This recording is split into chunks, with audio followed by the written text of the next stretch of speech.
E aí galera, hoje a fofoca não vai ser sobre nenhuma treta entre cientista algum. Vai ser sobre a vida de uma pessoa basicamente imortalizada. O nome dela é Henrietta Lacks. Então sobe a vinheta.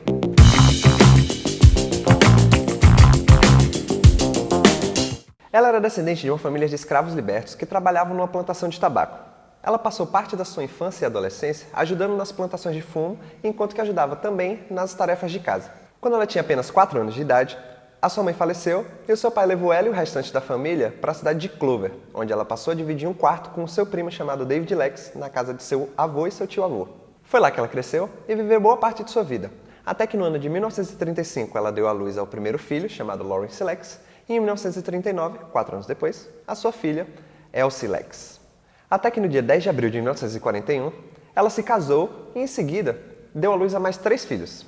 Ah, e eu esqueci de dizer com quem que ela teve esses filhos. Lembra lá do primo dela, David Lacks? Exatamente. Ele é o pai dos filhos e ele é o marido dela. E aí você deve estar se perguntando, tá, e por que ela é tão especial? A 10 quilômetros da casa de Henrietta existia o laboratório de Dr. George Gay.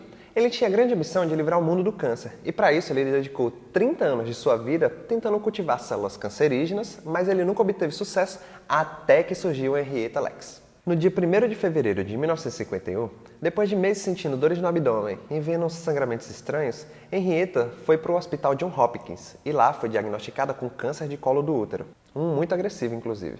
Ela até que tentou buscar tratamento, mas infelizmente a tecnologia da época não era o suficiente para lidar com aquele problema.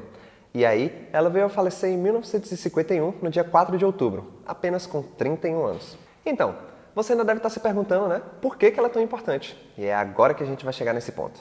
O médico que acompanhava o caso de Henrietta retirou amostras das células do seu tumor para biópsia, sem a sua autorização. E boa parte dessas amostras foram parar lá no laboratório de quem? Dr. George Gay, o doutor anticâncer. Então, as células do nosso corpo, quando cultivadas em laboratórios, ela tem um tempo limitado de vida, chegando a um máximo de 50 gerações. O que acontece é que as células de Henrietta Lacks, elas se multiplicam, passam das 50 gerações, passam de 60, passam de 70, e o Dr. George Gay e sua esposa ficam completamente surpresos com isso. Dessa forma, eles apelidam as células que eles conseguiram de células HeLa, em homenagem a Henrietta Lacks, as iniciais do nome dela. Agora que vem o problema. Lembra que eu falei que Henrietta Lacks não consentiu em ter as suas células retiradas para a biópsia? Pois é, ela teve suas células cultivadas em laboratório sem ter permitido coisa alguma. Como as células se dividem muito bem e muito rápido, elas foram enviadas para laboratórios do mundo todo para servirem de material de estudo para a reação de toxinas, radioatividade e outras agressões às células humanas. E é graças a esses estudos das células HeLa que a gente conseguiu desenvolver vacina contra a herpes, contra a gripe. A gente conseguiu também desenvolver estudos sobre a poliomielite e, consequentemente, desenvolver a vacina da poliomielite. E aí você deve estar se perguntando, bom, gerou vacina, gerou estudo, por que isso tudo é um problema? Afinal, foi tão bom para nós. Então, né, gente? Apesar de ter sido bom, apesar de ter trazido muitas evoluções, partes do corpo de uma pessoa foram retiradas dela sem a sua autorização e foram utilizadas em estudo também sem a sua autorização. Sem autorização de ninguém, na verdade. E é aí que está o problema, né? Ninguém da família foi avisado. Tanto que eles só foram saber que isso acontecia lá no ano de 1975. E como eles descobriram, os mesmos laboratórios que cultivaram células HeLa chamaram eles para fazer uma coleta de material genético para que eles pudessem entender a composição genética das células HeLa e pudessem fazer mais estudos sobre elas. Essas células HeLa foram comercializadas para laboratórios do mundo inteiro, o que gerou bastante lucro. E nenhum desses lucros simplesmente chegou perto da família de Henrietta, porque nem Henrietta sabia do que estava acontecendo e nem a família sabia o que estava acontecendo, só os laboratórios. Só nos anos 2000, com o lançamento do livro A Vida Imortal de Henrietta Lacks, escrito por Rebecca Skloot, que os filhos passaram a entender o que de fato aconteceu com a mãe deles.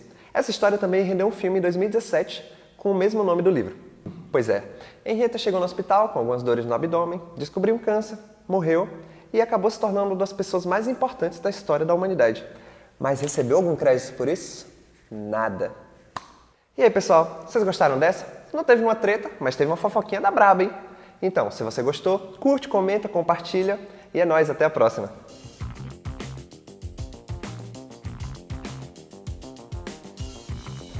Acaba aí. De livrar o câncer do mundo. Por 30 anos ele... Livrar o mundo do câncer. Oh! Ah, era interessante. É. Droga. Doutor chamado Dr. Merda, George Gay. George Gay? É foda. É G-E-Y. Eu acho que a gente poderia regravar. Pode cortar.